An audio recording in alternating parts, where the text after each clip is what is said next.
Welcome to the campus of North Idaho College and today's broadcast of the North Idaho College Public Forum. The crew is comprised of North Idaho College television students. Your moderator is North Idaho College political scientist Tony Stewart.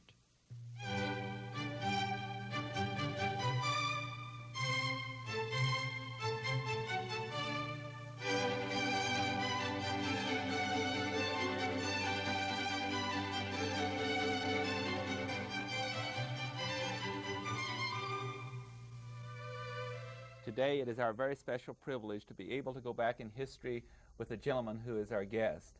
Our guest is Mr. Preston Johnson, who was born on February the 1st, 1880. As of this February, he was 100 years old. He has been very kind to come today to discuss with us his experiences and what he's observed and seen over the past 100 years. It is very seldom one has the opportunity to, and the privilege to welcome to the program someone who's lived so long and seen so much.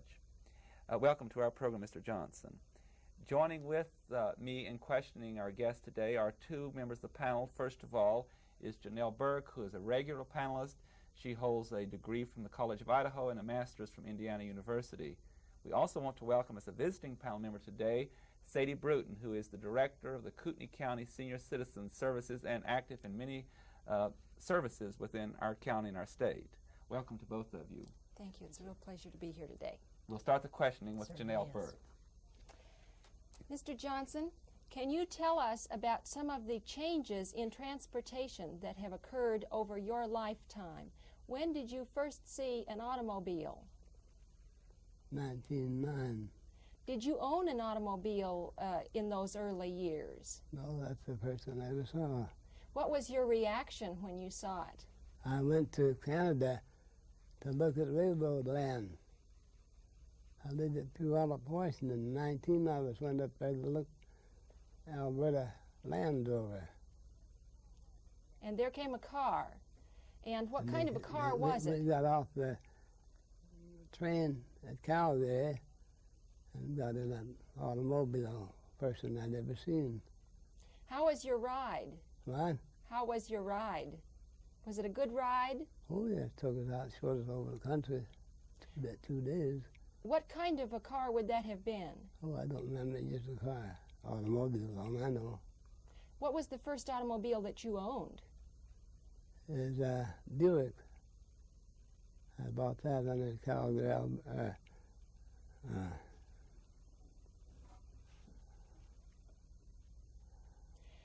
Can you tell us about airplanes? Let's see.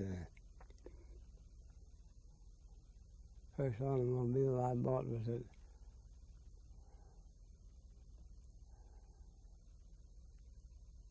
down the Flathead Lakes there, that town. Up in Montana then, perhaps? That's where I bought the first one. hmm Then when you first saw airplanes, what was your reaction to airplanes? And did you hear about them before you saw them? I had a great vision that someday I could fly. I was in the Ozarks, and we had lots of chickens. And the chicken hawks come around looking for little chickens in a field. And that dog, Winnie, I taught her to bark when she saw a hawk. And I had a pole out in the backyard, a little box on it. The bluebird made their nest each year. And then bluebird would get after the hawk on his head and run him out of the district. And I told my mother, wouldn't it be so wonderful if I could fly someday like a bird? Well, I've only been on 32 planes. And where have you gone on your airplane trips? What? Where have you gone on your airplane trips? Well, my wife and I went to Alberta, I went to Alaska, went down to Cuba, went down to Mexico, all over the country. So you've been, Mr. Johnson, in all 50 states, and you've been through Canada and Mexico and Cuba over the years, haven't you? Yeah, I've been to every state. Yes. Either that, or I went my wife and tried to maybe just stayed over one night or something. Mm-hmm. But I mean, I've been in all of them. Mm-hmm. The last trip before she died, we started out went up by bus down to Los Angeles. And that winter and spring, we slept in 110 different beds. You went 110 different beds that you slept in. As you've traveled around the United States and Canada, you've met lots of people. I know you did not get to go to what we call formal school very long, about the 3rd grade. But as you've traveled and you've talked to people and you've written a lot, you've learned a lot about life. And I educated myself. yes, you're educated yourself. Educated myself. Right. I noticed that you can talk on almost any subject, so you've learned a lot about people and life. I can talk to any.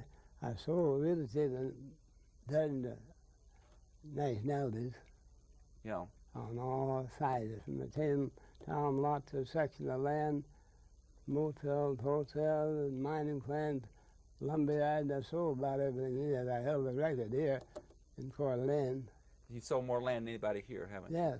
So you've been I a was the businessman. only one here sold 5 farms one day. 5 farms in one day. When I come here, I talked to Goodman the other. I told him I'm going into real estate. Oh, not a ghost of a show. Yeah. Said, the way on 15, you wouldn't get in bars. Said, all we get people around and all of the sawmill people, they just buy cheap places. Yeah. Well, I got mild eggs from my attorney, He was an old and I timer. studied abstracts and all that in Canada, coin system. Government guaranteed don't have abstracts. Yes. So you've been a businessman, you've been in real estate, you've written a book, and I haven't told our audience too much about that, but Saucer Ears in the Ozarks, you write poems. You've done many things like that, haven't you? Well, I'm getting out a poem book now. Yeah, you're putting out a poem book right now. I'm getting one out right Yeah. now. What's your favorite thing to write about? Most anything. You don't much care, you write on everything. I don't care what it is. I belong to the world. Yes. Sadie Bruton. You see, the Bible's all written by writers. Yes. They wrote as they saw it at that day. Hmm.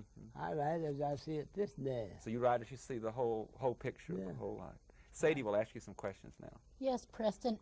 I remember you telling me that you didn't learn to dance until you were 60 years old because your family didn't believe in dancing. You were raised in a family that didn't believe in dancing. So you learned to dance when you were 60 years old, 61 years. 61 years old. And where did you learn to dance? Who taught you to dance? Well, I was down visiting my daughter and mother-in-law and her son and his wife. And they had a farm reunion club. They wound up doing it with dancing. Well, of course, my mother-in-law was a real religious fanatic, if anyone ever lived. She wouldn't even let her son have a phonograph. It might play dance music. It might. It might play church music too, but that didn't offset it. It was still dance. That settled it. And there's she was so extreme that they wouldn't even have one in the house. And this is the most extreme I ever heard of her. Her son and his wife lived about a half a mile across a little farm. And her granddaughter, my mother-in-law's granddaughter, she walked across, before she went over to her grandmother, like a half mile across the farm, she put on a pair of her brother's pants. My mother-in-law told her never come on the place, and so long she lived. She wouldn't even want to see her again. Because she had them pants on. Her own granddaughter did never come on her place again. Now, isn't that extreme? She was not Times very sure changed, haven't they? very tolerant, was she? You had a birthday recently, and there was a celebration in Coeur d'Alene for your birthday, and I understand that I'm following up on Sadie's question. I believe you were dancing with the women at 100 years old. I think you danced every dance, didn't you? At your birthday party recently? No, I don't remember her. Sadie was telling me something about that. I made a bargain with Mary Dunbar somewhat a girlfriend, of course, friend, and maybe she tried to on me now, Mm-hmm. that I'd choose her for the first dance on my birthday 100. Yeah. So I called all the women and I wonder who he's going to take now. We'd already made the bargain, Mary. So I went out and every dance. And then every while in the night, and then they dance her and dance her. I danced all kinds of them. Everybody was I all on dance and vine. tagging him. But she was the first to ever dance better when I was 100 years old. Yes. Janelle Burke. Can you tell us about some of the changes in Coeur d'Alene since you have come to Coeur d'Alene? Changes. Yes. Well, when I went came here, I talked to Gridley and other real estate men, told them I was going into business here. Been in business Canada now. Not a ghost of a show. As the sawmill is going to leave pretty soon. There won't be any.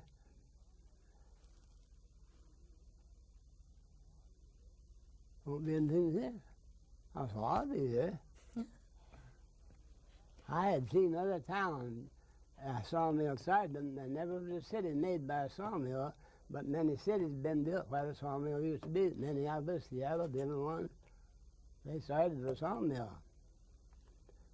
But the location makes the city. Now, when I come to Coeur d'Alene, never mountain, they go, oh, no, no, never. I said, well, the Northwest is going to fill up, isn't it? What about steamboats on the lake? Were you here when steamboats were on the lake? There was 3 or 4, 3, I guess, when I come here. Georgia Oaks, different ones. She can tell you probably more about than I do. What happened to the Georgia Oaks? I don't remember just how about that. I wasn't But- long enough to know much about it. The Georgia Oaks was the boat that the city decided to burn down on a 4th of July because it was no longer of use at the time, and since then they have bitterly regretted it. Sure they have. I remember riding on it when I was a child, coming from our family homestead up in the 4th of July Canyon from Harrison to. Mr. Johnson, did you ever ride on the steamboats when they were here? Did you ever take rides on the steamboats? Well, I've gone up to St. Joe, St. Mary's, on up there. Ladies and gentlemen, if that, you what you call it? St. Joe, what's it?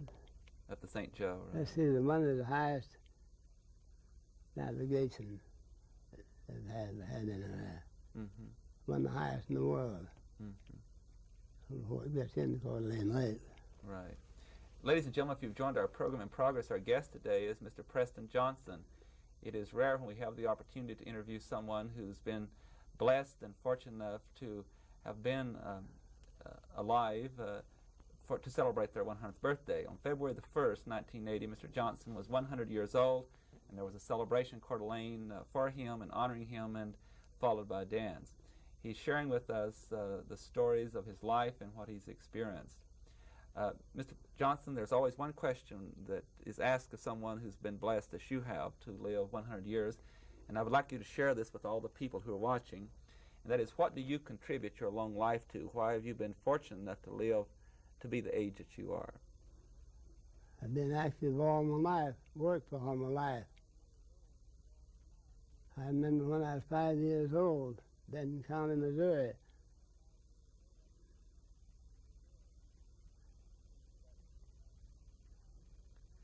Do you think that that's... I, in the father's cornfield at 5 years old, I was pulling up weeds, cocklebur, Timpson weed, and hen pepper, and all pulling up cornfield at 5 years old. Went to work, worked all my life. So you've been working ever since? I've been out with people all kinds of classes.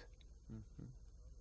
You're still very active, I know, and you told me earlier before the show that the worst thing a person could do is be to sit at home and breathe and not think and not to work. Do you believe that people who do that don't live as long if they're not active with their mind and their body? If you don't work at something, you've got nothing to work. So many people, even call them educated now, but they don't know anything about life. You still, you're writing poems right now, aren't you? You're still very active. Don't you walk a lot? Well, I walk down 3 or 4 blocks down the city, in good weather. I'd rather walk for exercise. Don't I just call the bus and come down? You told me too earlier that you can walk up to a mile, can't you? I could try it now, walk a mile. You can walk a mile right now, right? So the secret to Then life. I didn't get tired. You see, that in my life is exercise. Some people are afraid they'll overdo it and sit in a warm room all day and all night half the time. 100 of them in town now. Yeah. Why not get out? I get out and go. I don't. If I don't go to see anything, I go up the street. I do something. You don't just sit around, right? Activity, keep active. Yes, Never gain anything by sitting down, waiting right. for the other fellow to do something. And you get your education. You meet different people, talk on different things, do different things. I'm self-educated, hardly any school. Janelle Burke. In your book, Saucer Ears in the Ozarks, you tell about a favorite dog that you had. Could you relate that story for our viewers? Favorite dog, Yes. Winnie. And what was Winnie like? What kind of a dog was Winnie? Well, she was, I called her Shepherd, maybe not full blood, but pretty much like Shepherd. Very smart dog. All the whole neighbor knew her. I bought her from my neighbor for 10 cents. What happened to Winnie? That's where the trouble comes. I'd been out hunting with her in here, come up over the hill. I saw a man tying her to a tree up high from the ground, pulled the rope down and hung her. I fell into tears. I wrote a poem about it. Was Winnie a possum hunter by What? any chance? Did Winnie hunt possum? What did you hunt with Winnie? Rabbits? Rabbits, squirrels, and skunks. He didn't get too close to one. Foxes, all kinds of game there. You see, there's a lot of things native there. Now, like wild turkey, brown turkey, that's native of Ozarks. And now, in the West, they kill them and eat them, of course. We caught them then in the traps. Sadie Bruton. Preston, you were telling me that you learned to type after you had traded a city lot in Montana for a typewriter in the 30s? Yeah. And then did you learn to type by yourself, or did you have a typing book? Just by myself is all. And yeah, I have letters that you have typed to me, and there's practically no typographical errors in them. And you had that type. I typed probably 20,000 letters. 20,000 letters you've typed. All With the over nation, typewriter. Canada. And I've written over 5,000 checks. Did you type that book, or did you have someone else to type it? I had Charlotte Sox in my stenographer. Yeah. Type it all off, just a wrote, and then she'd shorthand and find it out and to hand over to Caxton printers to put in the book. How many poems have you written? Oh, I don't know. Probably 50. Probably 50 I poems. don't know. I don't know just how many there are in this book that's getting out now. Yeah. I don't know how many Mary's got on hand. Sadie, maybe you can tell us who's printing this book. Mary Dunbar. Mary Dunbar is my typist Your now. typist is She's Dunbar. one of my girlfriends. Commercial Uh-huh. typing. I might point out to the audience, too, that if they're not aware of that fact, the book that he has written, Saucer Ears in the Ozarks, is not in print now. You cannot buy it. All the copies have been taken. However, there is one in the North Idaho College Library that one could read. Yeah, one now. I give them one, bought one. Right. College. And so one could read that if they wish to do so by contacting North Idaho College. This book does deal with the early life of Mr. Johnson in the Ozarks and what happened. It's We don't our have life. time to tell now, but you can read it in It's there. our life there in Ozarks. Your life in the Ozarks. And you were about 13 years old at the time that you start. I was there. See, so we had, you see, I didn't write any then. Right, I know, but you were about, in the book itself, you talk back to you about your 13th year, don't you? Yeah, that's when I started living. Right. In Ozarks. But I didn't write the book till 1920. Right. 19.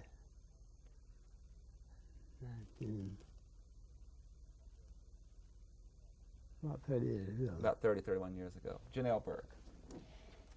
It is my understanding that religion has been a central focus in your life as well. And can you tell us something about the way that we practice our religion today that is different from the way religion used to be practiced? You alluded to that when you were talking about your mother-in-law and her sternness. Can you tell us some ways that today we exercise our religion in a different way than they did when you were growing up as a boy? Well, you see, in olden days, the book, the Bible, they put slaves in subjection. Then it's written in parables. You aren't supposed to understand it. You can't understand the Bible from one direction. You've got several directions to choose from. Now, when I was born, my father and mother were Methodists. My mother's father had preached for 70 years, one of Missouri's oldest ministers, Methodist. Well, then I moved to Puyallup, Washington later on, and got acquainted with Lucille Kirk. She was a Baptist, so she got me into joining the church and being baptized. And you have read the Bible. And that was in. She was a Baptist. Yeah, I'd been raised a Methodist. Richard Scruggs was one of Missouri's oldest ministers. Preached for 70 years. He lived to be 99 years and 10 days old. And I'm the next one older than that.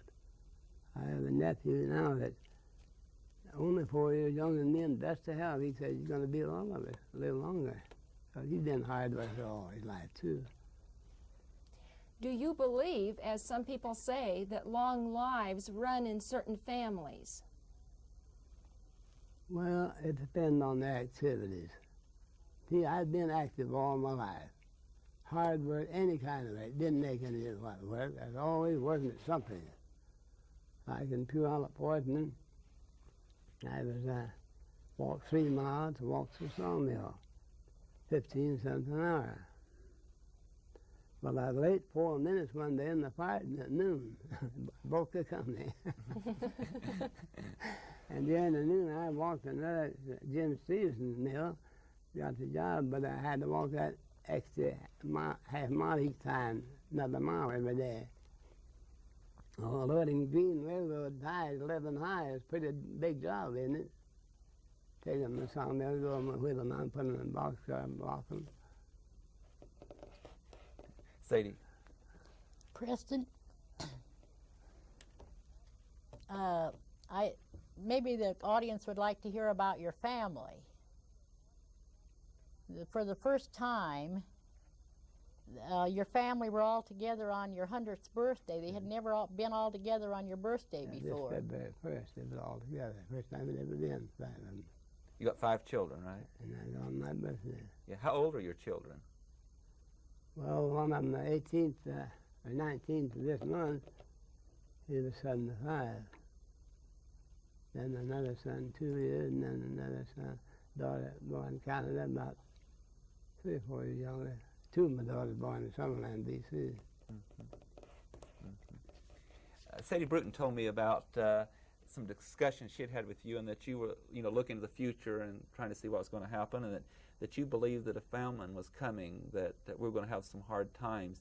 What do you think the future does hold? Will we find? We have a great food famine coming. Showed it on every hand. For the whole world?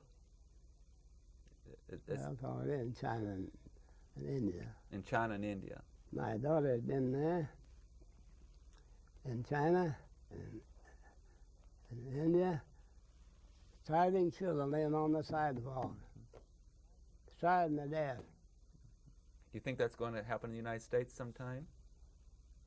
What have we got now? Colleges. Billions of dollars spent on colleges. They wouldn't know how to raise a radish. So you think that they might have some trouble because they wouldn't know how to farm if they... You don't know how to farm to raise any on you, but it said, thou shalt thou eat bread. That's in the Bible. But some people never done any work. What else? Do you have any other predictions for the future? What might happen? Well, the way the world's gone, anything could happen. Yeah. I wouldn't be surprised at anything. Do you think there might be a world war and that nuclear bombs would be used? No, it looks now that Russia is going to be the next great nation. It looks like it. Now, see, we're afraid of Russia, and Russia is afraid of us.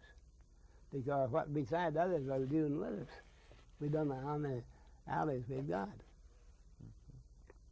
Do you think we may have war with Russia? I hardly think so for one reason. If Russia declared war on the United States, all of our planes would be bombing airports in Russia. Wipe out hundreds of them in a few hours.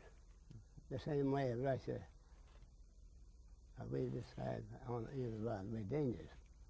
So they don't dare to dash the ones. So they're going to bring every plane they've got and tear up all the airports. See, they used to bomb expensive buildings, things. Well, now the airports would be bombed. Janelle Burke.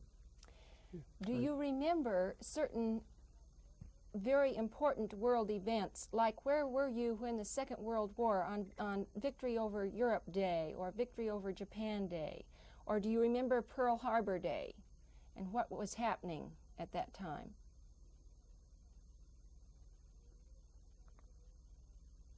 Do you remember some of those days? What kind of events were happening around you?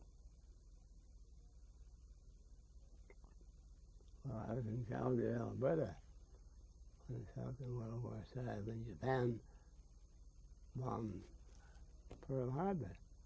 We had put all our ships there in case of war, we'd be using them. They didn't know there'd be bombs right there. My niece was there. Well, look what the damage they done before we even woke up. We didn't think about bombing there. We just thought the war started. We decided to have a lot of ships, warships. But he got fooled. A great loss. So most my two sons in the Second World War. My father was in Civil War. What side in the Civil War was your father on? Was he a Union or was he a Union soldier? I don't know anything about it like that. Mr. Johnson, I'm going to have to close the program. We're out of time. Thank you for coming. We appreciate it very much. Ladies and gentlemen, I hope you've enjoyed our program. Our guest has been Mr. Preston Johnson, who very recently, on February the 1st, celebrated his 100th birthday, and we were very happy to have him with us. Please be with us again next week. I am Tony Stewart.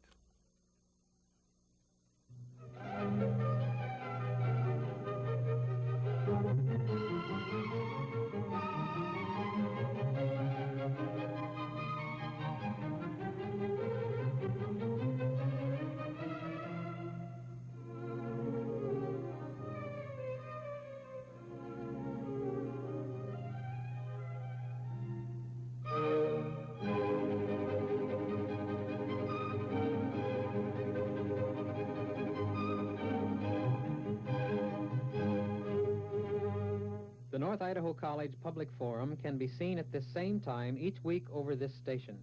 This production was videotaped earlier by a North Idaho College student crew for viewing at this more appropriate time.